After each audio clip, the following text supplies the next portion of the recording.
ஹரே கிருஷ்ணா. வந்திருக்கக்கூடிய பக்தர்களுக்கு ஹரே கிருஷ்ணா. சவுண்டு கிளியராக இறங்குதுங்களா? ஓகே, நன்றி, ரொம்ப நன்றி. வந்த பக்தர்களுக்கு அனைவருக்கும் ரொம்ப ரொம்ப நன்றி. ஹரே கிருஷ்ணா மல்லிகா மாதேஜி. ஹரே கிருஷ்ணா மாதேஜி. ஹரே கிருஷ்ணா மாதேஜி. மங்களாச்சரணம் படிக்கிறீங்களா மாதேஜி? நீங்கள் தான் மாதேஜி படிக்கிறீங்களா? ஓகே.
ஹரே கிருஷ்ணா.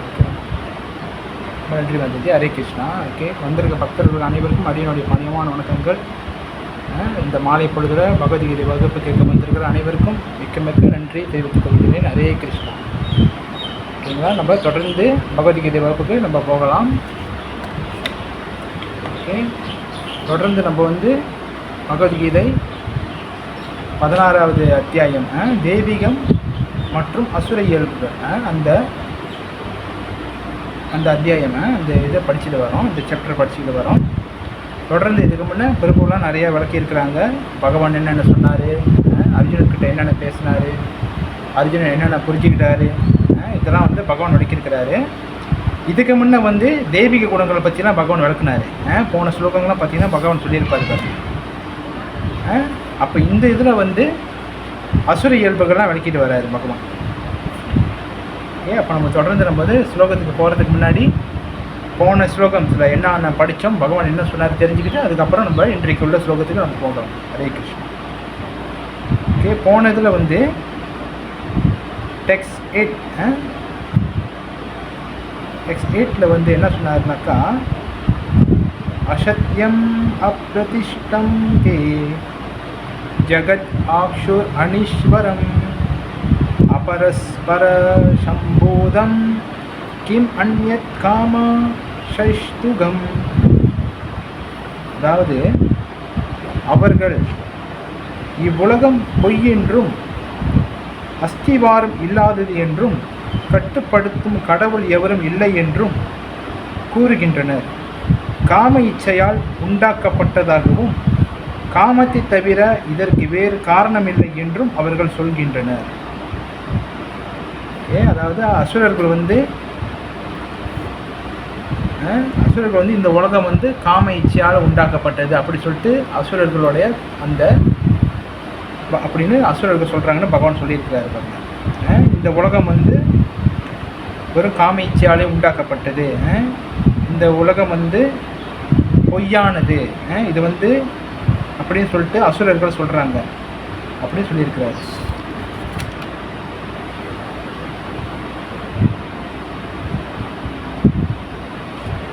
இந்த மாதிரி வந்து அசுரர்கள் சொல்லியிருக்கிறாங்க அப்படின்னு பகவான் வந்து சொல்கிறாரு பாருங்க. அப்போ அதுக்கு முந்தைய ஸ்லோகத்தில் டெக்ஸ்ட் 7 பார்த்தோம்னாக்கா, அசுரத்தன்மை உடையவர்கள் என்ன செய்ய வேண்டும் என்றும் என்ன செய்யக்கூடாது என்றும் அறிவதில்லை.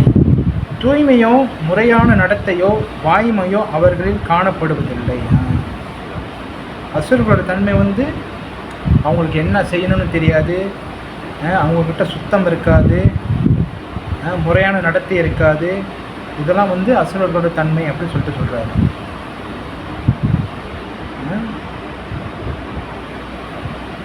அப்போ இந்த மாதிரி வந்து பகவான் வந்து அசுரர் தன்மையை பற்றி சொல்கிறாரு பாரு.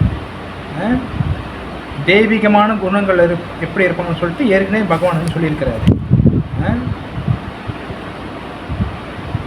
இந்த மாதிரிலாம் வலிக்கிறாரு பாருங்க. அப்போ இன்றைக்கு வந்து 19 வந்து இன்னும் தொடர்ந்து வந்து அசுர இயல்புகளை பற்றி வந்து பகவான் வந்து விளக்குறாரு. இன்றைக்கு ஸ்லோகம் 19 நம்ம பார்க்கலாம்.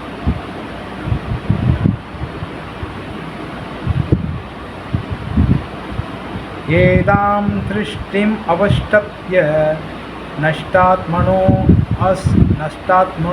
அல்பபுத்தயः பிரபவந்த்யுத்ர கர்மாணா ஷயாய ஜகதோ ஆஷிதா. யாராச்சும் ஸ்லோகம் படிக்கிறீங்களா? யார் வேணாலும் ட்ரை பண்ணணும். யாராவது பகவத்கீதை வச்சுருந்தா படிக்கலாம். ஸ்லோகம் மல்லிகா மாதாஜி ஸ்லோகம் படிக்கிறீங்க மாதாஜி?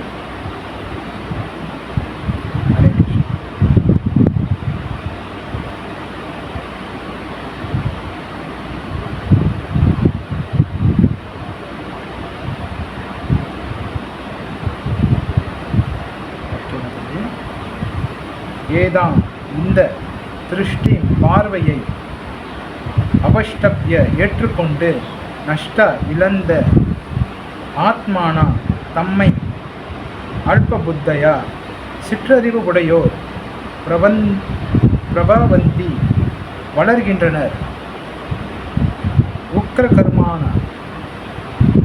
துன்பம் தரும் செயல்களில் ஈடுபட்டு ஷயாய அளிப்பதற்கான ஜகதா உலகத்தின் ஆஷிதா பலனற்ற மொழிபெயர்ப்பு.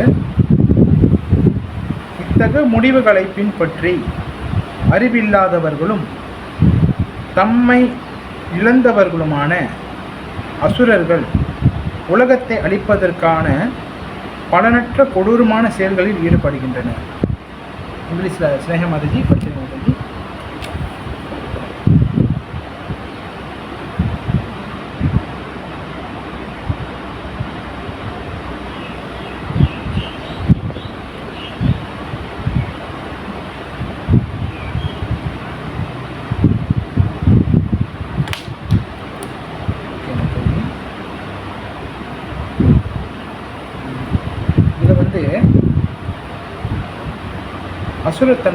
அசுரத்தன்மை எப்படி எப்படியோ நடக்குது. நம்மளோட இன்றைக்குள்ள ஸ்லோகத்தோடைய டைட்டில் பார்த்தீங்கன்னாக்கா, உலகம் முன்னேற்றம் அடைகின்றதா அப்படி சொல்லிட்டு நம்ம வந்து இன்றைக்கு போட்டிருக்கிறோம். உலகம் முன்னேற்றம் அடைகின்றதா. அப்போ அதை சார்ந்து அசுரர்கள் என்னென்ன செய்கிறாங்க அதெல்லாம் நம்ம பார்க்கலாம். பிரபாதர் வந்து என்னென்ன கொடுத்துருக்கிறாரு போப்பட்டில். அப்போ பிரபாதர் போப்பட்டை வச்சு நம்ம இன்றைக்கு தெரிஞ்சிக்க போகிறோம். ஓகேங்களா? நம்ம வந்து பிரபாதர் போப்பட்டை படித்து அப்படி அதில் உள்ள விளக்கத்தெல்லாம் நான் வந்து உங்களுக்கு சொல்கிறேன். ஏன்னா பிரபாதர் வந்து போப்பட்டில் அருமையான விஷயங்கள்லாம் கொடுத்துருக்கிறாரு பாருங்கள். சில பிரபாத் பக்திதன் பொருளிற்கு ஜெய். ஹரே கிருஷ்ணா. உலகத்தை அழிவித்து கொண்டு செல்லும் செயல்களில் அசுரர்கள் ஈடுபட்டுள்ளனர். அவர்கள் அற்ப புத்தியுடையவர்கள் என்று இறைவன் இங்கே கூறுகின்றார். பார்த்தீங்கன்னா பார்த்தீங்கன்னா முதல் வரியே பாருங்க, அசுரர்களுடைய அந்த இயல்பை வந்து பகவான் அழகாக சொல்கிறாரு. அசுரர்கள் எப்பயுமே வந்து இந்த உலகத்தை அழிவுக்கு கொண்டு செல்கிறாங்க அப்படின்னு பகவானே சொல்கிறாரு. அழிவுக்கு கொண்டு செல்வார்கள் அற்ப புத்தியுடையவர்கள் என்று இறைவன் இங்கே கூறுகின்றார். அசுரர்கள் வந்து அற்ப புத்தி உடையவர்கள், அதாவது முழுமையான நாலேஜ் அவங்களுக்கு கிடையாது பாருங்க. ஏன்னா அசுரர்களுடைய கொள்கை வந்து கில் த காட், ரைட்டா இல்லைங்களா? கடவுளை சாகடிக்க வேண்டும், அதுதான் வந்து அசுரர்களுடைய இயல்பு. அது வந்து இரண்யகசிப்பு காலத்துலேருந்து இப்போ நம்ம கலியுகம் இப்போ வாடுற காலம் வரைக்கும் இதெல்லாம் நடந்துக்கிட்டு தான் இருக்குது அசுரர்கள், ரைட்டா இல்லைங்களா? அப்போ வந்து இரண்யகசிப்பு இரண்யாக்ஷன்லாம் வந்து வேறு வேறு கிரகங்கள்லேருந்துலாம் சண்டை போட்டுக்கிட்டு இருந்தாங்க. அதுக்கப்புறம் வந்து வேறு வேறுன்னு நகரங்கள்லேருந்து சண்டை போட்டாங்க. அப்புறம் வந்து வேறு வேறு இடங்கள்லேருந்து சண்டை போட்டுக்கிறாங்க. இப்போ வந்து வேறு வேறு நாட்டிலேருந்து சண்டை போடுறாங்க. அப்போ வந்து இப்போ அசுரத்தன்மை வந்து நமக்குள்ளே வந்து வந்துருச்சு பாருங்கள். இப்போ வரக்கூடிய காலகட்டங்கள்லாம் அப்போ இங்கே என்ன சொல்கிறாருனாக்கா, அசுரர்களுடைய தன்மை வந்து இந்த உலகத்தை அழிவுக்கு கொண்டு செல்லணும், அழிவுக்கு கெட்டு போகிறது. அப்போ உள்ள அசுரர்கள்லாம் வந்து மிக கொடூரமாகவும் மிக வந்து கோர புத்தி உடையவர்களாகவும் மிக வந்து ராட்சசர்களாகவும் இருந்தாங்க. ஆனால் இப்போ இந்த கலியுகத்தில் உள்ள அரக்கர்கள் அசுரர்கள் வந்து பார்த்திங்கன்னா ரொம்ப ஸ்மார்ட்டாக இருப்பாங்க, இன்டெலிஜென்ட்டாக இருப்பாங்க, அறிவியல் விஞ்ஞானத்தெல்லாம் கடைப்பிடிப்பாங்க. ஆனால் வந்து அவர்களும் அசுரர்கள் தான். ஏன்னாக்கா அவங்க வந்து புது புது கண்டுபிடிப்பை கண்டுபிடிச்சி மக்களை வந்து நரகத்துக்கு கூட்டிகிட்டு போகிறாங்க, ரைட்டா இல்லைங்களா? இந்த உலகத்தை அழிக்கிறாங்க. அவங்க என்ன சொல்லிக்கிறாங்கனாக்கா விஞ்ஞான முன்னேற்றம்னு தான் சொல்கிறாங்க, தவிர அந்த விஞ்ஞான முன்னேற்றம் எல்லாமே அழிவு நோக்கி தான் போய்கிட்டு இருக்கு, ரைட்டா இல்லைங்களா? அறிவியல் முன்னேற்றம்னு சொல்கிறாங்க, ஆனால் அதெல்லாம் வந்து இந்த பூமிக்கு பாதிப்பை உண்டாக்குது. நிறைய விஷயங்கள் நிலத்தை வந்து, அதாவது பூமியோடைய மரங்களை வெட்டி ஓசோன் மண்டலத்தை வந்து இன்னும் சூடாக்கி பூமியோட அந்த வெப்பம் அந்த ஓசோன் மண்டலமே அந்த ஓட்டையாகி சூரியன் வெளிச்சம் வந்து இன்னும் அதிகமாக பூமியால் தாக்குது பாருங்கள். அப்போ இந்த மாதிரி மரங்களை வெட்டுறது, புது புது கண்டுபிடிக்கிறது, ஸ்காய் ஸ்கிராப்பர் பில்டிங் ப்ரோப்பா சொல்லியிருப்பார் பாருங்கள், சில ப்ரோப்பா ஸ்காய் ஸ்கிராப்பர் பில்டிங்லாம் கட்டுறது, இதெல்லாம் வந்து அறிவியல் முன்னேற்றம் நினச்சிக்கிறாங்க மக்கள். ஆனாக்கா வந்து இதெல்லாம் வந்து ஒரு விஷயத்துக்கு கூட நம்ம எடுத்துகிட்டு பார்க்க முடியாது. இதெல்லாம் வந்து அசுரத்தன்மையோட இயல்புகள்னு சொல்கிறது. அவங்க வந்து அற்ப புத்தியோடையவர்கள். அற்ப புத்தினா வந்து முழுமையான நாலேஜ் கிடையாது. முழுமையான நாலேஜ் இங்கே என்ன சொல்ல வர்றாருனாக்கா, முழுமையான நாலேஜ்னால் வந்து பகவானை தெரிஞ்சுக்கிறது, கிருஷ்ணரை தெரிஞ்சுக்கிறது, இதுதான் வந்து முழுமையான நாலேஜ். ஆனால் அசுரர்களுக்கு வந்து இந்த நாலேஜ் கிடையாது. அவங்க வந்து எப்பயுமே வந்து அந்த இந்திரியங்களுக்கு, அதாவது சென்சஸ்க்கு எப்படி நம்ம இன்னும் சந்தோஷம் கொடுக்குறது, இந்த புலன்களுக்கு எப்படி நம்ம வந்து இன்னும் திருப்தியை கொடுக்குறது, அதே தான் வந்து அசுரர்கள் நினச்சிக்கிருப்பாங்க, ரைட்டா இல்லைங்களா? உதாரணத்துக்கு பாருங்கள், இரண்யகசிப்பு பாருங்கள், அவர் வந்து தன் இந்திரியத்துக்கு, அதாவது தன்னுடைய சென்சஸ்க்கு தான் வந்து முக்கியத்துவம் கொடுத்தாரு. அதாவது எப்படின்னாக்கா, நானே கடவுளாக இருக்கணும், என்னை அழிக்க யாரும் இருக்கக்கூடாது, நான் தான் எல்லாத்துக்கும் மேலே, கடவுள்லாம் இல்லை, நான் தான் கடவுள், ஓம் இரண்யாய நமகன்னு சொல்லணும் எல்லாருமே, விஷ்ணு கிடையாது, எல்லாரும் கிடையாது, நான் ஒண்டி கடவுளாக இருக்கணும், நான் எல்லாத்தையும் அனுபவிக்கணும்னு சொல்லிட்டு அவர் அனுபவிக்கிறதுக்காக தன்னுடைய இந்திரியத்துக்காக தான் வந்து இரண்யகசிப்பு பாடுபட்டார், ரைட்டா இல்லைங்களா? அதே போல தான் இப்போ இருக்கிற கலியுக இரண்யகசிப்பும் இந்த மாதிரி தான் இருக்கிறாங்க. என்ன அப்போது இரண்யகசிப்பு வந்து தவம் பண்ணார், ரைட்டா இல்லைங்களா? ஒத்த விரல் நின்று, கால் சுண்டு விரல் ஒத்த விரல் இருக்குது, அதில் நின்று தவம் பண்ணார். இப்போ உள்ள அசுரர்கள் வந்து அவங்க வந்து கம்ப்யூட்டரை பாய்ச்சி என்னென்னமோ இன்டெலிஜென்ட் ஏஐ இதெல்லாம் என்னென்னமோலாம் பாய்ச்சி அவங்க வந்து தன் இந்திரியத்துக்கு என்னென்ன இன்னும் சுகத்தை கொடுக்குறதுக்காக புது புது கண்டுபிடிச்சிக்கிட்டு இந்த உலகத்தை வீணாக்கிக்கிட்டு தான் இருக்கிறாங்க, ரைட்டா இல்லைங்களா? இன்னும் போகக்கூடிய காலகட்டங்கள் வந்து இன்னும் அழிவுகள் நிறையா வந்துக்கிட்டே தான் இருக்கும். அதுதான் வந்து இந்த வாக்கியத்திலே சில ப்ரூப்பாதில் வந்து அழகாக விளக்கிறார்கள். அற்ப புத்தி உடையவர்கள் என்று இங்கே கூறுகின்றார். கடவுளை பற்றி அறிவற்ற ஜடவாதிகள் தாங்கள் முன்னேறுவதாக எண்ணிக்கொண்டுள்ளனர். கடவுளை பற்றி அறிவற்ற ஜடவாதிகள் இவங்க தான் வந்து கடவுளுடைய அந்த நாலேஜே இல்லாதவங்க. சொல்கிறாரு. கடவுளை பற்றி அறிவற்ற ஜடவாதிகள் யார்? இந்த அசுரத்தன்மை உடையவர்கள். இவங்க என்ன நினச்சிக்கிறாங்கன்னா, தாங்கள் முன்னேறுவதாக எண்ணிக்கொண்டுள்ளனர். நாங்களாம் வந்து முன்னேற்றம் அடைகிறோம், நாங்களாம் வந்து ரொம்ப டெவலப் ஆகிக்கிட்டு இருக்கோம் அப்படி சொல்லிட்டு நினைக்கிறாங்க. யார்? இந்த அசுரத்தன்மை உடையவர்கள். எங்கே? இந்த கலிகாலத்தில் உள்ள அசுரர்கள். கரெக்டாடிங்களா? இது வந்து எல்லா அசுரர்களுக்கும் பொருந்தும். இரண்யகசிப்புலேருந்து இப்போ உள்ள அசுரர்களுக்கு எல்லாத்துக்குமே பொருந்தும். கரெக்டாடிங்களா? இரண்யகசிப்பும் அப்படி தான் டெவலப் பண்ணார் அவருடைய இதை. என்னை யாரும் அழிக்கக்கூடாது, எனக்கு வந்து சாகவே வரக்கூடாது, நான் இதால் சாகக்கூடாது, நான் வந்து கத்தியால் சாகக்கூடாது, இதெல்லாம் டெவலப்மெண்ட் தானே. கரெக்டாடிங்களா? அப்போ அதே டெவலப்மெண்ட் தான் இப்போ உள்ள அசுரர்களும் செய்கிறாங்கன்னு சொல்கிறாரு. தங்கள் முன்னேறுவதாக எண்ணிக்கொண்டு வந்தார். ஆனால் பகவத்கீதையின்படி அவர்கள் புத்தி இல்லாதவர்கள். இந்த நம்மளுடைய சாஸ்திர ஞானத்தைப்படி வந்து அவங்களுக்கு புத்தி இல்லைன்னு சொல்கிறாரு. யார் சொல்கிறா? பகவானே சொல்கிறாரு பாருங்க, அவங்களுக்கு புத்தி இல்லை. ஏன் இல்லை? ஏன் இல்லைனாக்கா, துளியும் அறிவற்றவர்கள். இந்த ஜட உலகை முடிந்தவரை அனுபவிக்க அவர்கள் முயற்சி செய்கின்றனர். ஏன் அறிவு இல்லைன்னு பகவான் சொல்கிறாருனாக்கா, அவங்க வந்து இந்த மெட்டீரியல் வேர்ல்டை, இந்த ஜட உலகத்தை முழுக்க முழுக்க அனுபவிக்கணும்னு நினைக்கிறாங்க. ரைட்டாடிங்களா? முழுக்க முழுக்க அனுபவிக்கணும்னு எப்படின்னாக்கா, அவங்களுக்கான தேவையான விஷயங்களை உன்னை எப்படி கண்டுபிடிக்கலாம், உன்னை எப்படி கண்டுபிடிக்கலாம், ஏன்னாக்கா இந்த பௌதிக உலகத்தை எப்படி உன்னை அனுபவிக்கலாம், இதிலே தான் அவங்களுடைய அது அவங்களுடைய நோக்கம் இருக்குது, அவங்களுடைய நாட்டம் இருக்குது பாருங்கள். அப்போ புத்திசாலி யார்? இவங்க கிடையாது. ஏன்னாக்கா இது வந்து தற்காலிகமான உலகம், மெட்டீரியல் நேச்சர் வந்து டெம்பரரி தான் பாருங்கள். அப்போ நம்ம இதிலே நாட்டத்தை அதிகரிச்சிட்டோம்னா, அப்போ நம்ம எப்போ பகவானுக்கு பக்தி செய்கிறது, எப்போ வந்து பகவான்கிட்ட திரும்பி போகிறது பாருங்க. அதுதான் சொல்கிறாரு, இவங்க வந்து அறிவில்லாதவர்கள், தொழில் அறிவற்றவர்கள். ஏன்னா இது வந்து பௌதிக உலகம். நம்ம இதிலே நேரத்தை வீணடிச்சிட்டோம்னா நம்ம எப்போ பகவானுக்கு பக்தி செய்கிறது, எப்போ நாம ஜெபம் பண்ணுறது, எப்போ பகவான்கிட்ட நம்ம போய் சேருது பாருங்கள். ரெட்டாடிங்களா? ஏன்னாக்கா இது வந்து ஜெயில், புஞ்சாரா, இது வந்து ஜெயில் பாருங்கள். பௌதிக உலகம் வந்து ஜெயில் மாதிரி. இந்த ஜெயிலில் வந்து துக்கம் இருக்குது, சந்தோஷம் இருக்குது, எல்லாமே இருக்குது. வீடு இருக்கிறவருக்கு பெரிய மாளிகை இல்லைன்னு கஷ்டம், பெரிய மாளிகை இல்லைன்னு வருத்தம், பெரிய மாளிகை இருக்கிறவருக்கு எனக்கு இந்த ஒரு நாடே இல்லையேன்னு அர்த்தம், ஒரு வருத்தம். ரைட்டாடிங்களா? இப்போ உதாரணத்துக்கு சைக்கிள் வச்சுருவருக்கு மோட்டர் பைக் இல்லைன்னு வருத்தம், மோட்டர் பைக் வச்சுருவருக்கு கார் இல்லைன்னு வருத்தம், கார் வச்சுருவருக்கு எனக்கு ஒன்று 4-5 கார் இல்லைன்னு வருத்தம். இந்த மாதிரி தான் நம்ம வந்து ஜெயிலில் இருக்கிறோம்.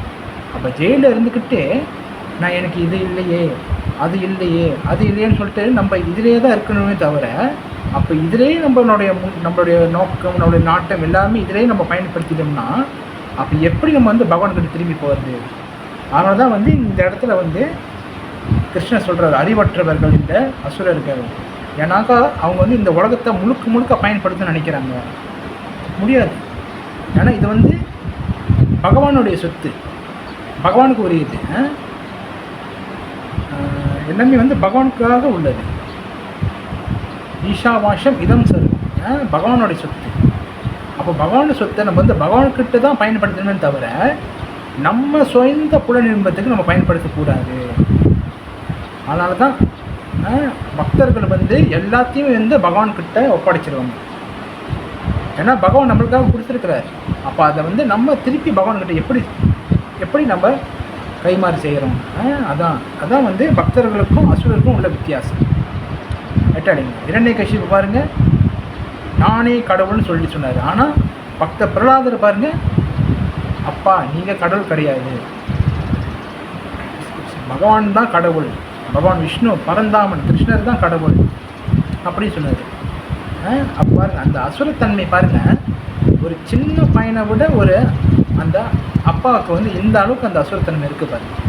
பிரகலாதரும் அசுர குலத்தில் பிறந்தவர் தான். ஆனால் அவருக்கு வந்து பக்தரோட கருணை கிடைச்சதுனால, நாரத முனிவரோட கருணை கிடைச்சதுனால அவர் வந்து தூய பக்தராக இருந்து இப்போ வரைக்கும் அந்த பக்த பிரகலாதருடைய அந்த நாமத்தை, அவருடைய பேர் நம்ம சொல்லிட்டு இருக்கோம் பாருங்கள். அதுதான் பக்தர்களுக்கும் அசுரர்களுக்கும் உள்ள வித்தியாசம். ரைட்டா இல்லைங்களா? அதனால தான் அசுரர்கள் இந்த உலகத்தை முழுக்க முழுக்க அனுபவிக்க நினைக்கிறாங்க. இது அசுர இயல்புகள்னு சில புறப்பாதில் இங்கே சொல்கிறாரு. புத்தி இல்லாதவர்கள் சொல்கிறார்.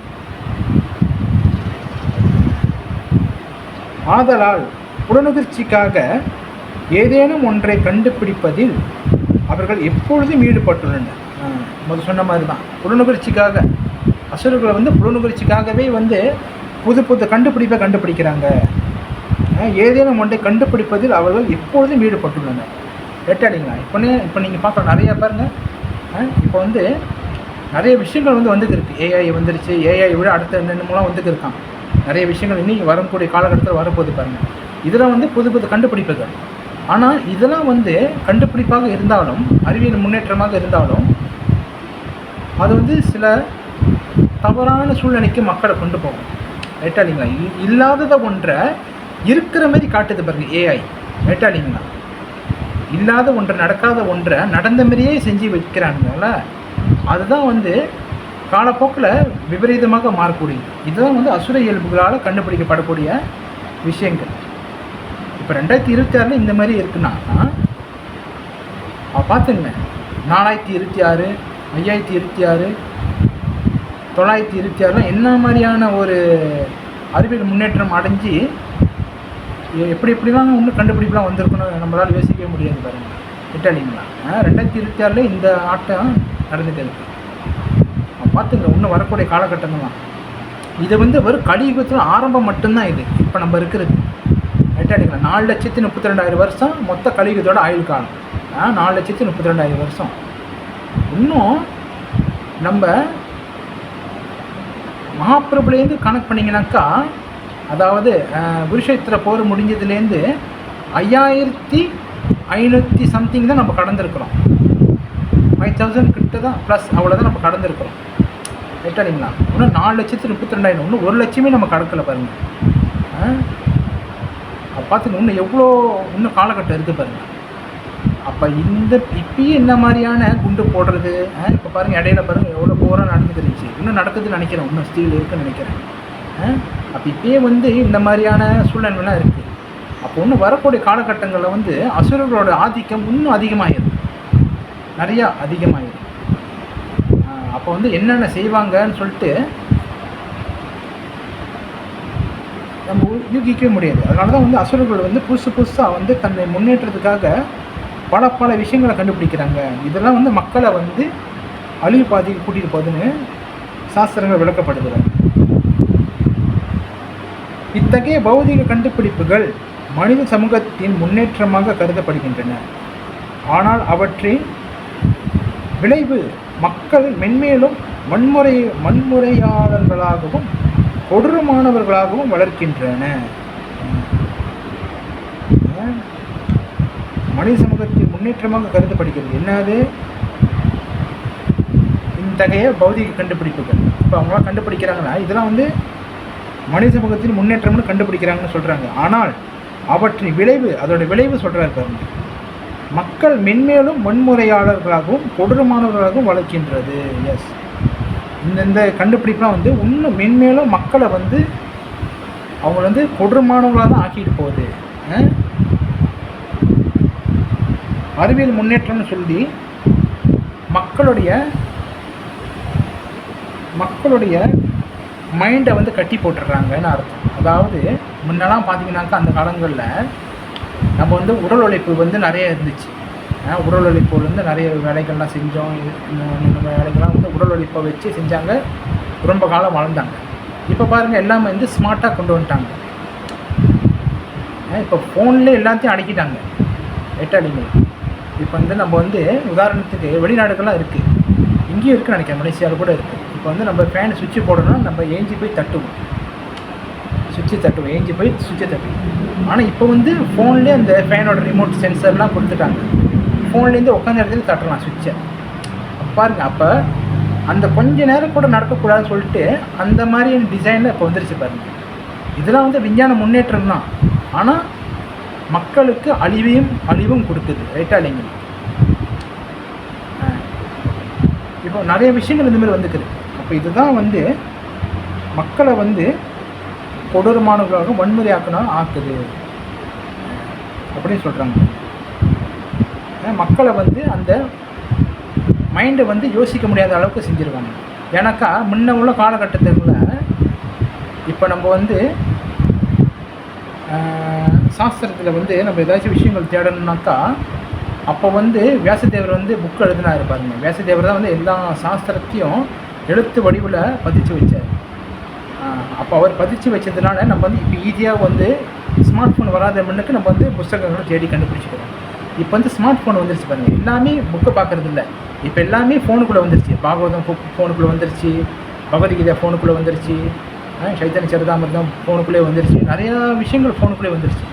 அதனால் வந்ததுனால நம்ம புக்கு கூட இப்போ திறக்கிறது கிடையாது. புக்கு கூட திறக்கிறது குறைவு தான். பாருங்கள், அப்போ அறிவியல் முன்னேற்றம் பாருங்கள் எந்த அளவுக்கு போய்கிட்டு இருக்குது பாருங்கள். இதெல்லாம் வந்து நடந்துக்கிறது.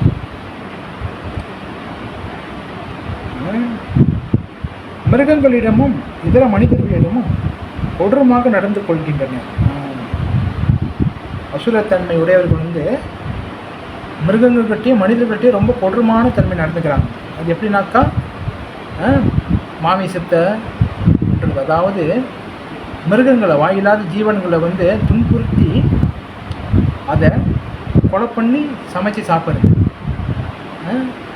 இது எவ்வளோ பெரிய ஒரு கொடூரமான தன்மை பாருங்க. மக்களுக்கு வந்து இது தெரியாது. ஏன் தெரியலனாக்கா அவங்க அறியாமையில் இருக்கிறாங்க. இந்த அறியாமை இருக்கிறதுனால மக்களுக்கு வந்து இந்த விஷயங்கள் தெரியறதில்ல பாருங்கள். அப்போ அசுரர்களை வந்து அசுரத்தன்மை வந்து இப்போ எல்லா மனசுக்குள்ளேயே போயிடுச்சு. முன்ன வந்து அசுர ரூபத்தில் இருந்தாங்க அசுரர்கள். நம்ம என்ன சொன்ன பாருங்கள், இரண்யாக்ஷன், இரண்யகசிப்பு, இந்த மாதிரி அசுர ரூபத்தில் அசுரர்கள் இருந்தாங்க. இப்போ வந்து அசுரர்கள் வந்து ரூபத்தில் இருக்கிறது இல்லை, எல்லாரையும் மனிதர்களுடைய இந்த மனசில் இருந்துட்டாங்க. எல்லா விஷயங்களும் வந்து அசுர இயல்பு வந்து மனசுக்குள்ளே வந்துருச்சு. அப்போ அதனால் வந்து பகவான் வந்து சைத்தன்ய மகாபிரபு வந்து சாக்ஷாத் பகவான் கிருஷ்ண சைத்தன்ய மகாபிரபுவாக வந்து அவர் வந்து கலியுகத்துக்கு வந்து மக்களை திருத்தத்துக்காக வந்தார் பாருங்க. அப்போ வந்து அவர் நினச்சாருன்னா எல்லாத்தையும் சாகடிக்கணும், எல்லாத்தையுமே வெட்டி ஆகணும். அப்போ வந்து யாரும் எல்லாத்தையும் கொலை பண்ண முடியாது பாருங்கள். அப்போ எல்லாத்தையுமே சரிப்படுத்தணுன்னாக்கா இந்த ஹரே கிருஷ்ணா மகாமந்திரம் மூலியமாக தான் நான் சரி பண்ண முடியும்னு சொல்லிட்டு சாக்ஷாத் பகவான் ஸ்ரீ கிருஷ்ணரே சைத்தன்ய மகாபிரபுவாக வந்து நம்மளுக்கு இந்த ஹரிநாமத்தை கொடுத்துருக்காரு பாருங்க. அப்போ அந்த ஹரிநாமத்தை நம்ம ஜபம் பண்ணுறதுனால நம்மக்குள்ளே இருக்கிற அந்த அசுர இயல்புகள், மனசில் இருக்கிற அந்த அசுர இயல்புகள் எல்லாமே வந்து சொல்லி சொல்லி காணாமல் போயிடும். ரைட்டா இல்லைங்களா? அப்போ இந்த மகாமந்திரத்தை தான் வந்து பகவான் வந்து நம்மளுக்காக கொடுத்துருக்கிறாரு பாருங்க. அப்போ இந்த மனசில் இருக்கிற இந்த அசுரனை எப்படி விரட்டி அடிக்கணும்? முன்ன உள்ள காலங்களில் வந்து சண்டை போட்டு சாவடிப்பாங்க. ஆனால் இப்போ உள்ள காலங்களில் நம்ம சண்டை போட்டு சாவடிக்கணும், நம்மளையும் நம்ம அறுத்துக்கிற வேண்டியது தான். ரைட்டா இல்லைங்களா? ஆனால் அந்தமாரி செய்யக்கூடாது. அப்போ வந்து நம்ம எப்படி தெரிகிறது, நம்ம மனசில் இருக்கிற அசுரனை எப்படி சாகடிக்கிறது? இந்த சாண்டிங் மூலியமாக தான். அதனால தான் வந்து கலிக்கால நாமரூபே கிருஷ்ணாவதார, கலியுகத்தில் வந்து கிருஷ்ணன் நாம மூலியமாக வந்திருக்கிறார், பாகவதம் மூலியமாக வந்திருக்கிறார், கிரந்தங்கள் மூலியமாக இருக்கிறார், நாம சங்கீர்த்தனத்தில் இருக்கிறார் பகவான். அப்போ வந்து எப்பயுமே வந்து நம்ம பகவான் நாமத்தை ஜபிச்சுக்கிட்டே இருக்கணும். அதான் பாருங்கள். அப்போ இந்த மாதிரி நம்ம வந்து பக்தர்கள் டிவோட்டி அசோசியேஷன் இருக்கும் போது தான் நமக்கே தெரிய வரும் நம்மக்கிட்ட என்ன அசுர இயல்பு இருக்குது, நம்மக்கிட்ட என்ன அசுர குணம் இருக்குதுன்னு நம்மளே கண்டுபிடிச்சிக்கணும். நம்ம வந்து பக்தர்கிட்டேருந்து நம்ம ஹரிக்கதை கேட்கும் போது நமக்கு தெரிய வரும், ஓ பிரபு இந்தமாதிரி கிளாஸில் சொல்கிறது, அப்போ நம்மக்கிட்ட என்ன கெட்ட எண்ணம் இருக்குது, நம்மக்கிட்ட என்ன கெட்ட விஷயங்கள் இருக்குது, அதை எப்படி நம்ம வந்து சரி செய்யணும். ரைட்டா? அப்போ நம்ம பகவானுடைய கதையை கேட்காம நம்மளை நம்ம தூய்மைப்படுத்திக்கவே முடியாது. ரைட்டா இல்லைங்களா? நம்ம நினச்சிக்கலாம் நம்ம வந்து ஹரே கிருஷ்ணன் டிவோட்டி ஆகிட்டோம், நம்ம வந்து ஹரே கிருஷ்ணன் டிவோட்டி ஆகி 10-15 வருஷம் ஆச்சு, அப்போ நம்ம தூய்மையானவர்கள் தானே நினச்சிக்கலாம். ஆனால் நம்மளுக்கே தெரியாமல் அசுர இயல்புகள் நமக்குள்ளே இருக்கும். ஏன்னாக்கா நம்மளும் சாதாரணமான ஆத்மாக்கள் தானே. ரைட்டா இல்லைங்களா? அப்போ அந்த ஆத்மா வந்து இப்போ இந்த உடல் எடுத்துருக்குறோம், இதுக்கு முன்னே பல உடல் எடுத்துருப்போம் பாருங்கள். அப்போ எல்லா உடல்லையும் இந்த ஆத்மா போயிட்டு வந்திருக்கு. சில டைம் வந்து மிருக உடலில் இருந்திருக்கு, சில சில காலம் வந்து மரங்களுடைய உடலில் இருந்திருக்கு, சில காலங்கள் மீன்களோட உடலில் இருந்திருக்கு, இந்த மாதிரி பூச்சிகள் உடலில் இருந்திருக்கு. அப்போ எத்தனை உடலில் இந்த ஆத்மா போயிட்டு போயிட்டு வந்திருக்கு பாருங்கள், பல உடல்களில் போயிட்டு வந்திருக்கு. அப்போ அதில் செஞ்ச கர்ம வினைகள் எவ்வளோ இருக்கும். அப்போ இதெல்லாத்துலேயும் வந்து அந்த அசுர இயல்புகள் படிஞ்சிருக்கும். அப்போ நம்ம இப்போ டிவோட்டி ஆகி நம்ம இருக்கிறோம் பாருங்கள், நம்ம நினச்சிக்கணும் நம்மக்கிட்ட அசுர இயல்புகள் இருக்காதுன்னு, ஸ்டீல் இருக்கும். அப்போ அதை எப்படி சரி செய்கிறதுனாக்கா நம்ம டிவோட்டி அசோசியேஷன் பக்தர்கள்கிட்ட உட்காந்து நம்ம ஹரிக்கதை பகவானுடைய கதையை கேட்கும் பொழுது அப்போ அந்த பிரபு இல்லை மகாராஜ் சொல்கிற அந்த ஹரிக்கதை மூலியமாக நம்மக்கிட்ட இருக்கிற அந்த அசுர இயல்புகள் நம்மளுக்கு தெரியப்படுவார். ரைட்டா இல்லைங்களா? எல்லோரும் உணர்ந்திருப்பாங்க, எல்லோரும் உணர்ந்திருக்கும்.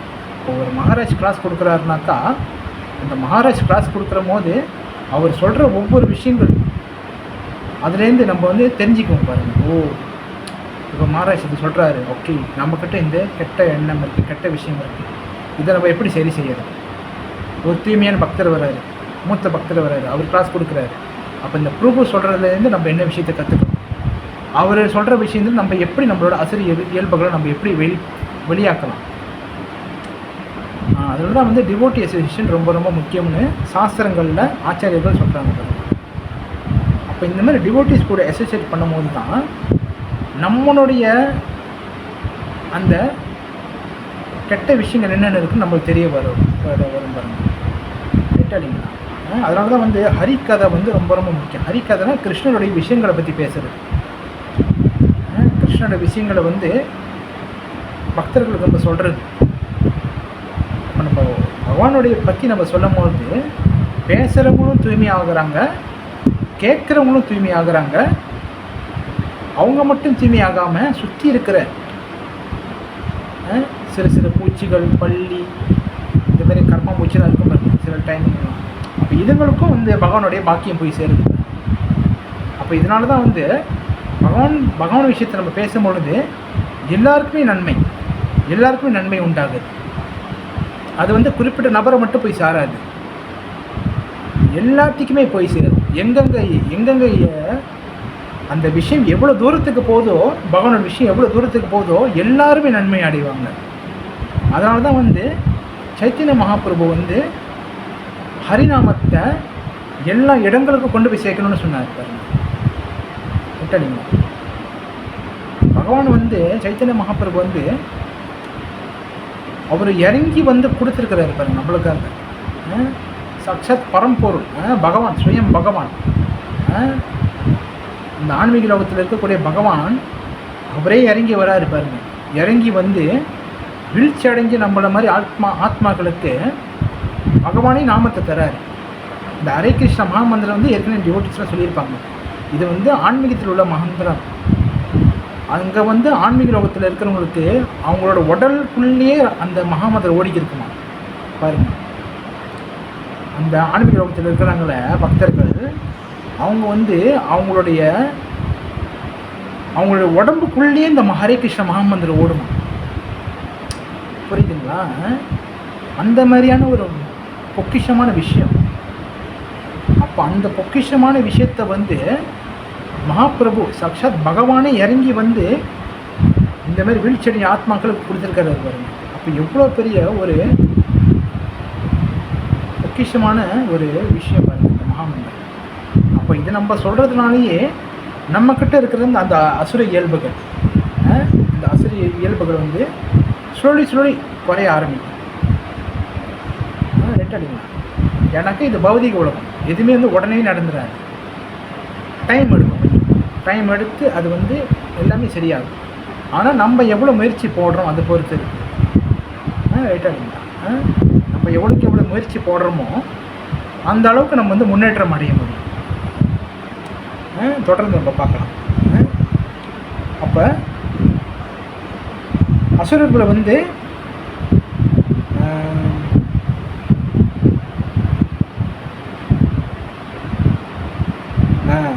ஏனெனில் எல்லாரும் அழிவை கொடுக்கும் ஏதேனும் ஒன்றை இவர்கள் இறுதியில் கண்டுபிடிக்கவோ உண்டாக்கவோ செய்வர்.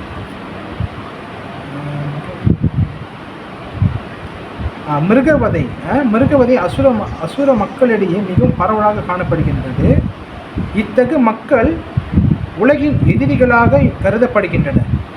இந்த மாதிரி அசுரத்தன்மையுடைய மக்கள் வந்து அசுரர்களை வந்து உலகின் எதிரிகளாக கருதப்படுகின்றாங்கன்னு சொல்லப்படுது. ஏனெனில் எல்லாருக்கும் அழிவை கொடுக்கும் ஏதேனும் ஒன்றை இவர்கள் இறுதியில் கண்டுபிடிக்கவோ உண்டாக்கவோ செய்வர்.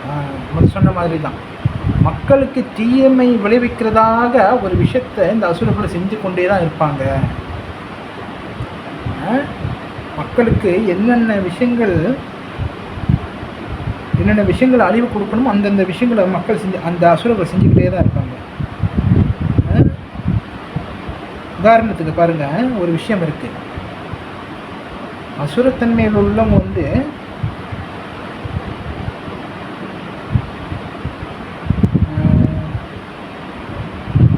புதுசாக நோய் கண்டுபிடிப்பாங்க. இப்போ இடையில வந்துச்சு பாருங்க கோவிட்-19 கண்டுபிடிச்சவங்களும் அவன் தான் அதுக்கு உண்டான மருந்தை விளையாக்கணும் அவன் தான். புரியுதுங்களா? மக்களை வந்து துன்புறுத்தி மக்கள்கிட்டேருந்து பணம் சம்பாதிக்கிறாங்க பாருங்க. இதுதான் வந்து அசுரத்தன்மையுடைய இந்த நபர்கள். அவங்களே வந்து வியாதியை உண்டாக்கி அவங்களே மருந்தை கொடுப்பாங்க. அப்போ இது வந்து மக்களுக்கிட்டேருந்து மக்கள் பணத்தை சுரண்டுறதும் மக்களோட தொகையை குறைக்கிறதும் மக்களோட ஜனத்தொகை குறைக்கிறதும் வந்து அசுரர்களோட இயல்பு. இந்த அசுரர்கள் தன்மை வந்து எப்படி இந்த மக்கள் தொகையை குறைச்சி எப்படி வந்து எல்லாத்தையும் நம்ம அனுபவிக்கிறது, அதுதான் வந்து இந்த அசுரர்களுடைய அந்த நோக்கம். எப்படி மக்களை சாகடிக்கிறது, எப்படி மக்களுக்கு பூசி வியாதி கொடுக்கறது. சொன்னாங்க இந்த கோவிட்-19 வந்து மிருகத்துக்கிட்டேருந்து பரவணிச்சு, இதுக்கிட்டேருந்து பரவணிச்சு, அப்படிலாம் கதை அடித்தானுங்க. ஆனால் அப்படிலாம் எதுவுமே இல்லை. அந்த நோய் பாருங்கள் மனுஷனுக்கு மட்டும்தான் பட்டுச்சு, மிருகத்துக்கெல்லாம் படவே இல்லை. அது எல்லாம் வந்து இந்த அசுரர்களை பண்ண வேலை. எல்லாம் இந்த மனித ரூபத்தில் இருக்கிற அசுரர்கள் அவனுக்கு பண்ண வேலை. அவனுக்கு பண்ணி விட்டுட்டு மருந்தையும் அவனுங்களே கண்டுபிடிச்சி மக்களுக்கு இதை கொடுத்தானுங்க பாருங்கள். அந்த கோவிட்-19 ஊசி போட்டவங்கள எல்லாமே இவங்களோட சப்ளை தான். இதுதான் வந்து அந்த அசுரர்களுடைய தன்மை. இப்போ 2019 இது வந்திருக்கு. இன்னும் அடுத்தடுத்து என்னென்னமோ வரப்போகுது பாருங்கள். அப்போ இந்த மாதிரி புது கண்டுபிடிப்புகள், மக்களை எப்படி நம்ம வந்து குறைக்கணும், மக்களை எப்படி சாகடிக்கணும், மக்களுக்கு எப்படி இன்னும் துன்பத்தை கொடுக்கணும், அதுதான் வந்து இந்த அசுரர்களை வந்து செய்கிறாங்க. இவங்களாம் வந்து எல்லோருக்கும் அழிவை கொடுக்குறாங்கன்னு சொல்கிறாரு. உலகம் முழுவதும் தற்போது பெருமைப்பட்டு கொண்டுள்ள அணு ஆயுத கண்டுபிடிப்பினை இப்போதான் மறைமுகமாக முன்னறிவிக்கின்றது. எஸ், இப்போ உலகத்தில் வந்து அணு ஆயுதம்னா வந்து நியூக்ளியர் பாம்பை கண்டுபிடிக்கிறதுக்காக பல நாடுகளில் வந்து நிறைய விஷயங்கள் செஞ்சுக்கிருக்கிறாங்க. சில நாடுகள்கிட்ட நியூக்ளியர் பாம்பெலாம் இருக்குது பாருங்கள். அப்போ அந்த வகையில் வந்து இன்னும் எப்படி நம்ம இன்னும் அந்த விட இன்னும் பயங்கரமான எப்படி அணு ஆயுதங்கள் நம்ம ஒன்று கண்டுபிடிக்கலாம், இன்னும் எப்படி நாட்டை அழிக்கலாம், இன்னும் எப்படி மக்கள் தொகையை சட்டுன்னு அழிக்கிறது, அந்த மாதிரியான டிஸ்கஷன்லாம் நடந்துக்கிருக்கு ஒரு நாடுகளில். உட்காந்த இடத்துலேருந்து ஒரு பட்டன் தட்டினா அந்த நாடே க்ளோஸ் ஆகிரும். அந்தமாரி பவர்ஃபுல்லான அணு ஆயுதங்கள், நியூக்ளியர்ஸ்லாம், அந்தமாரி அணு ஆயுதங்கள்லாம் கண்டுபிடிச்சிருக்கிறாங்க. ஆனால் ஆல்ரெடி இருக்குது, நிறைய நாடுகளில் இருக்குது. இந்தியா கிட்டலாம் இருக்குது பாருங்கள், பெரிய நாடுகள்கிட்ட. அப்போ இன்னும் அசுரத்தன்மை உடையவர்கள் வந்து எப்படி இன்னும் சட்டுன்னு எப்படி மக்களை சாகடிக்கிறது, இந்த மாதிரியான அணு ஆயுதங்கள்லாம் எப்படி கண்டுபிடிக்கிறது சொல்லிட்டு அதுவும் கண்டுபிடிச்சிக்கிட்டு தான் இருக்கிறாங்க. ஏன்னாக்கா அவங்க வந்து எல்லாத்தையும் சாகடிச்சுட்டு அந்த இடத்த அனுபவிக்கணும். ரைட்டா இல்லைங்களா? அவங்க அசுரர்களுடைய இயல்பு என்னதுனாக்கா, அவங்களோட நோக்கம் என்னதுனாக்கா மக்களை அழித்து மக்களை துன்புறுத்தி அந்த இடத்த அனுபவிக்கணும், அந்த நாட்டை கைப்பற்றணும். இதுதான் வந்து அசுரர்களோட தன்மை. அதுதான் எந்த நேரத்திலும் போர் வரலாம், இந்த அணு ஆயுதங்கள் பெரும் நாசத்தை உண்டு பண்ணலாம். இத்தகைய விஷயங்கள் உலகினை அழிப்பதற்காக மட்டுமே படைக்கப்பட்டுள்ளனர். மக்கள் வந்து அந்த அசுரர்கள்லாம் வந்து பெரிய சயின்ஸ் விஞ்ஞானமெல்லாம் படித்து எப்படி மக்களை சாகடிக்கலாம், எப்படி அணு ஆயுதம் கண்டுபிடிக்கலாம் சொல்லிட்டு அதில் தான் வந்து அவங்களோட நாலேஜ் ஈடுபடுத்தாங்க. தவிர மக்களை எப்படி காப்பாற்றுறது, இந்த உலகத்தை எப்படி நல்வழிப்படுத்துறது சொல்லிட்டு யாருமே அந்த மாதிரி செய்கிறது. அதுதான் வந்து பக்தர்களுக்கும் அசுரர்களுக்கும் உள்ள வித்தியாசம். பக்தர்களை வந்து எப்படி மனிதர்கள், அதாவது டிவோட்டிஸோட நோக்கம் என்னன்னாக்கா, டிவோட்டிஸோட பக்தர்களோட நோக்கம் வந்து எப்படி மற்றவங்களை காப்பாற்றுறது, அதாவது காப்பாற்றுறதுனா எப்படி ஹரிநாமத்தை கொடுத்து அந்த கஷ்டப்பட்டு இருக்கக்கூடிய ஜீவாத்மாவை நம்ம எப்படி ஆன்மீக உலகத்தை கூட்டு போய் சேர்க்கறது, அதுதான் வந்து டிவோட்டிஸ் பாடுபடுறாங்க. ரைட்டா இல்லைங்களா? மகாராஜ் நிறைய தூய்மையான பக்தர்கள் நிறையா இருக்கிறாங்க பாருங்க. இவங்களாம் வந்து எப்படி வீழ்ச்சி அடைஞ்ச ஆத்மாக்களை எப்படி காப்பாற்றுறது, இந்த மாதிரி எப்படி காப்பாற்றுறது சொல்லிட்டு அந்த மாதிரி டிவோட்டிஸ்லாம் வந்து பாடுபடுறாங்க. ஆனால் அசுரர்கள் தன்மை உடையவர்கள் வந்து என்ன செய்கிறாங்க, எப்படி அணு ஆயுதத்தை கண்டுபிடிச்சி எப்படி மனிதர்களை சாகடிக்கலாம், அதுதான் வந்து அவங்களுடைய நோக்கம். அந்த அணு ஆயுதத்தை கண்டுபிடிக்கிறதுக்காக பல மேல் படிப்புகள், பல நாலேஜ் கற்றுக்கிறாங்க. அவங்களோட கற்றுக்கக்கூடிய நாலேஜ்லாம் வந்து வெறும் பௌதிகமான நாலேஜ், மெட்டடிங்களா அழியக்கூடிய நாலேஜ். ஆனால் இப்போ நம்ம படிக்கிறோமே இந்த பகவத்கீதை சாஸ்திரங்கள், இதெல்லாம் வந்து அழிவில்லாத நாலேஜ், பகவானை பற்றி தெரியக்கூடிய நாலேஜ் இதெல்லாம். அப்போ எது உயர்ந்தது? அந்த அசுரர்களை படிக்கக்கூடிய விஷயங்கள் உயர்ந்ததா, இல்லை பகவானுடைய விஷயங்கள் உயர்ந்ததா? பகவானுடைய விஷயங்கள் தான் உயர்ந்தது பாருங்க. ஏன்னா பகவான் விஷயத்தை நம்ம தெரிஞ்சுக்கிட்டா தான் நம்ம பகவான்கிட்ட போக முடியும். நம்ம அணு ஆயுதத்தை செய்யக்கூடிய விஷயம் தெரிஞ்சுக்கிட்டோம்னா நம்ம எங்கே போவோம்? செத்து தான் போவோம், நம்மளை வந்து போட்டு தள்ளிடுவாங்க. ஆனால் அதே பகவானை பற்றி நம்ம தெரிஞ்சுக்கிட்டோம்னா நம்ம செத்து போவோம், ஆனால் எங்கே போவோம்? பகவான்கிட்ட போவோம். ரைட்டாடிங்களா? அப்போ பகவான்கிட்ட போகணுமா இல்லை செத்து போகணுமா? நம்ம பகவான்கிட்ட போகணும். ரைட்டாடிங்களா? இதுதான் வந்து அசுரர்களுக்கும் பக்தர்களுக்கும் உள்ள வித்தியாசம். பக்தர்களாக வந்து தெய்வீக குணமுடையவர்கள், அசுரர்களாக வந்து அசுர இயல்புகள், அசுரத்தன்மை உடையவர்கள் சொல்லப்படுகிறது. இத்தகைய விஷயங்கள் உலகினை அழிப்பதற்காக மட்டுமே படைக்கப்பட்டுள்ளன. இந்த விஷயம் எல்லாமே வந்து உலகத்தை அழிக்கணும், அண்ட் கில் த காட், கடவுளை அழிக்கணும், உலகத்தை அழிக்கணும், கடவுளையும் அழிக்கணும். அதுதான் அசுர இயல்புகள் உடையவர்கள் தான் வந்து நாஸ்திகர்கள்னு அர்த்தம். அசுர இயல்புகள் உடையவங்க வந்து ஒரு ஆயுதம் மட்டும்தான் செய்வாங்கன்னு கிடையாது, கடவுள் இல்லைன்னு பிரச்சாரம் பண்ணுறாங்க. அவனும் அசுரன்தான், அவனும் அரக்கன்தான்னு அர்த்தம்.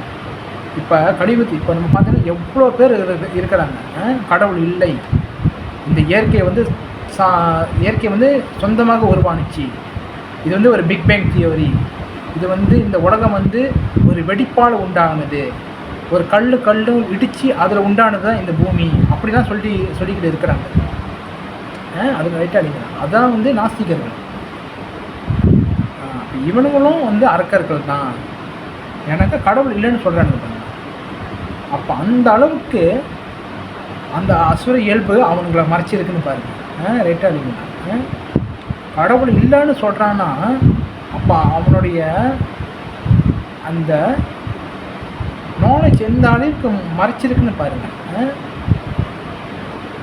ரைட்டாக இல்லைங்களா? அப்போ அவங்க வந்து எந்த அளவுக்கு இந்த பௌதிகத்தில் மூழ்கி இருக்கிறாங்க, இந்த சுகபோகல மூழ்கி இருந்ததுனால அவங்களுக்கு தெரியல பாருங்க, கடவுள்னு ஒருத்தர் இருக்கிறாரு.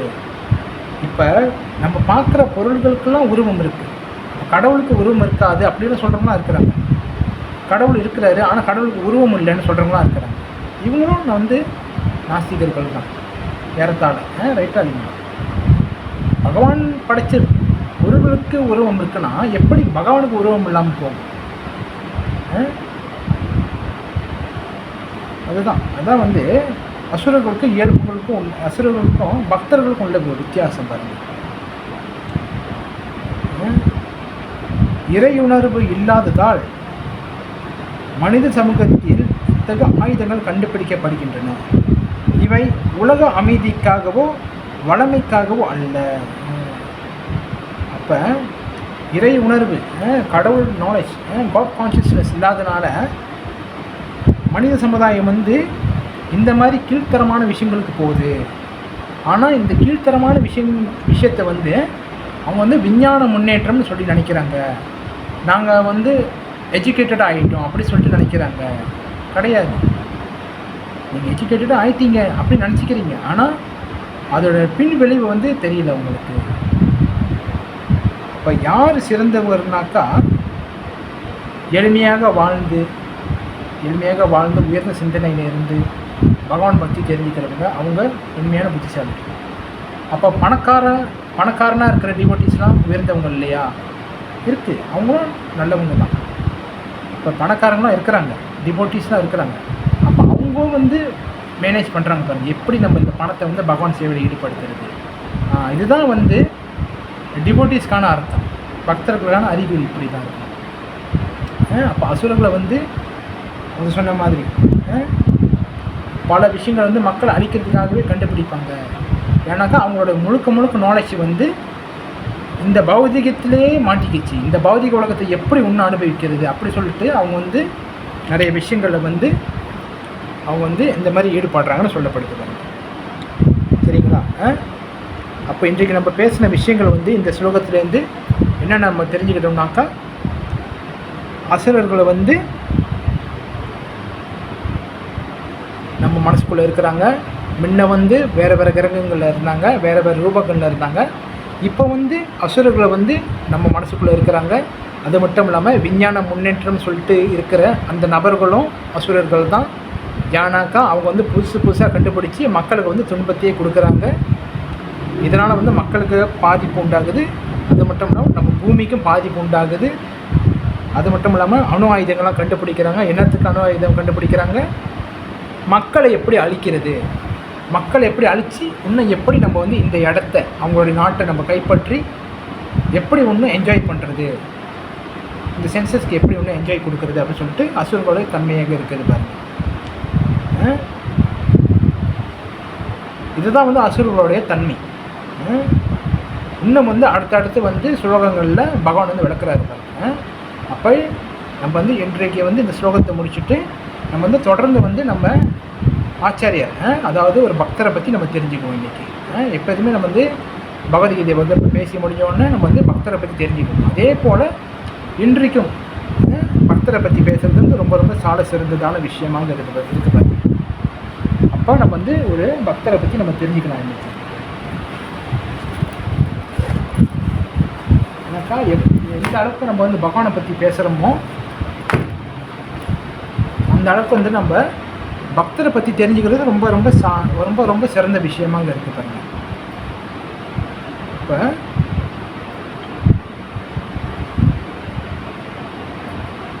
பகவானே சந்தோஷப்படுவார். ஏன்னாக்கா எங்கே என்னுடைய பக்தருடைய புகழ் பாடப்படுதோ, என்னுடைய பக்தருடைய புகழ் பேசப்படுதோ, நான் ரொம்ப சந்தோஷமாக இருப்பேன்னு சொல்கிறார் பாருங்க. ஒரு ஸ்லோகம் இருக்கும், நாரத முனிவர்கிட்ட சொல்லுவார், நான் வந்து வைகுண்டத்தில் இல்லை நாரதா, நான் வந்து யோகிகளுடைய மனசுலையும் இல்லை, நான் வந்து எங்கே என்னோடய பக்தர்கள் நாம ஜபம் பண்ணுறவங்க எங்கே பக்தர்களோட பெருமை பேசப்படுது அங்கே தான் நான் இருக்கிறேன்னு சொல்கிறாரு. அதுதான் வந்து பகவான் வந்து விரும்புகிறார். அப்போ வந்து பகவானுடைய பக்தர்கள் விஷயம் தெரிஞ்சுக்கிறது வந்து ரொம்ப ஒரு சிறப்பான விஷயம். அப்போ இன்றைக்கு வந்து நம்ம ஸ்ரீலா பலதேவ வித்யாபூஷணர் அவருடைய பற்றி நம்ம வந்து கொஞ்சம் சில விஷயங்கள் நம்ம தெரிஞ்சுக்கணும். ஸ்ரீலா பலதேவ வித்யாபூஷணர் யாருனாக்கா நம்மளுடைய கௌடி சம்பிரதாயத்தோடைய மிகப்பெரிய ஒரு ஆச்சாரியர். அவர் தான் வந்து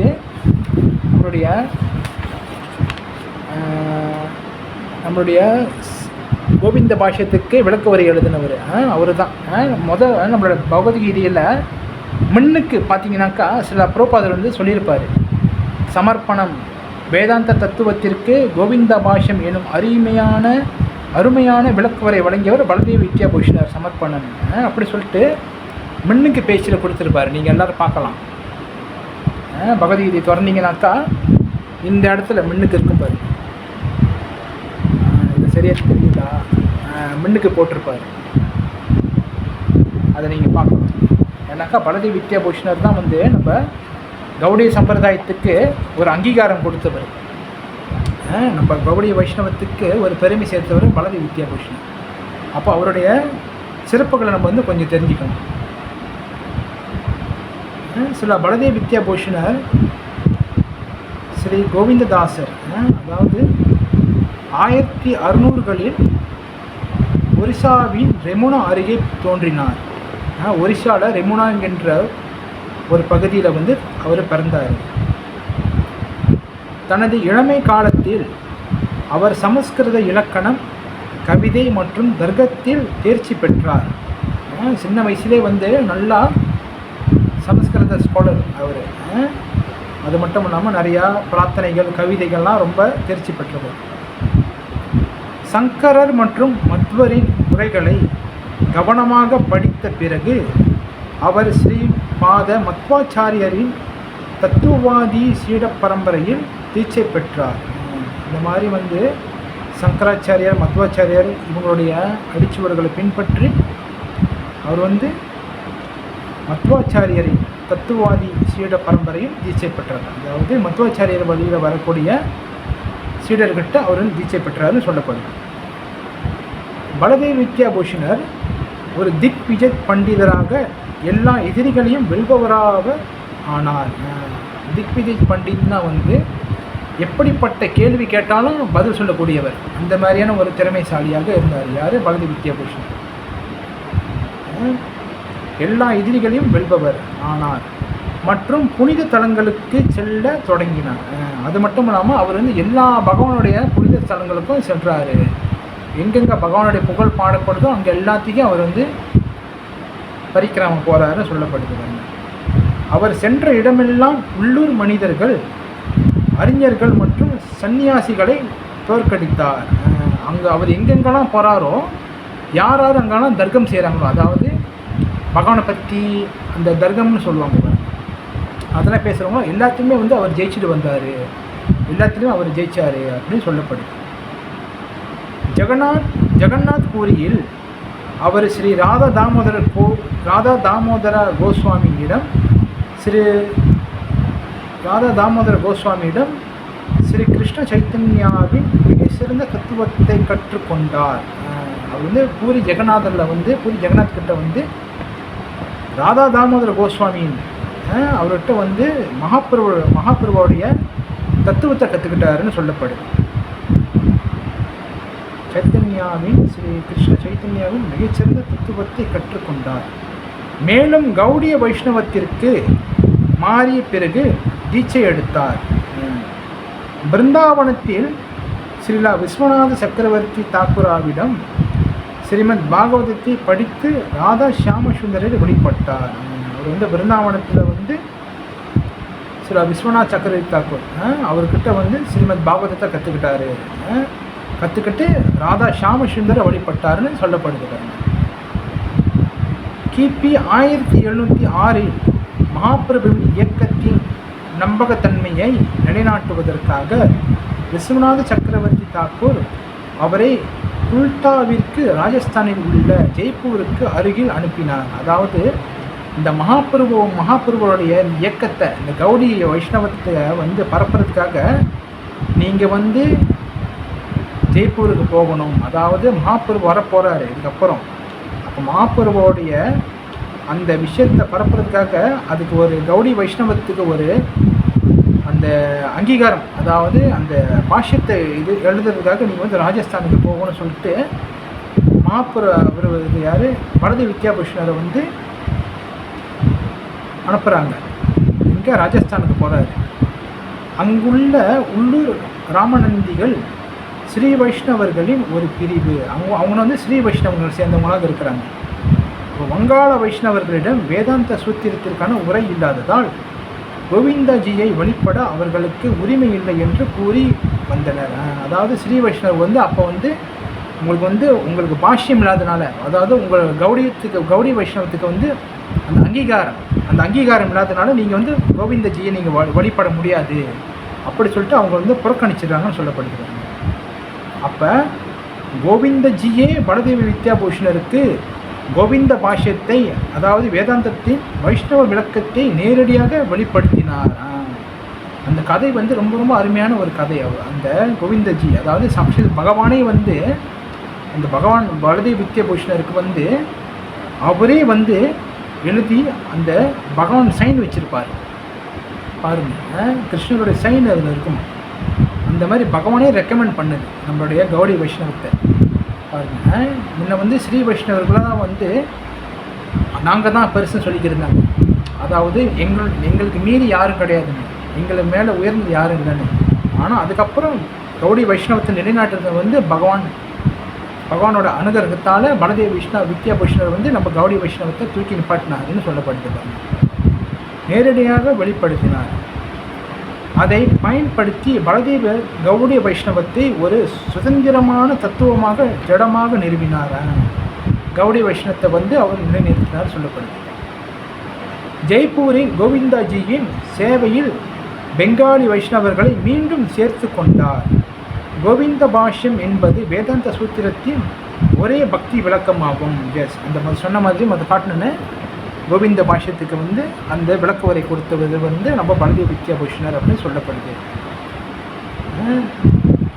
சில பலதேவ வித்யாபூஷணர் பகவான் கிருஷ்ணரின் நிஷ்கிஞ்சன பரம பாகவதர், அதாவது முழுமையாக துறந்த உன்னத பக்தராவார்.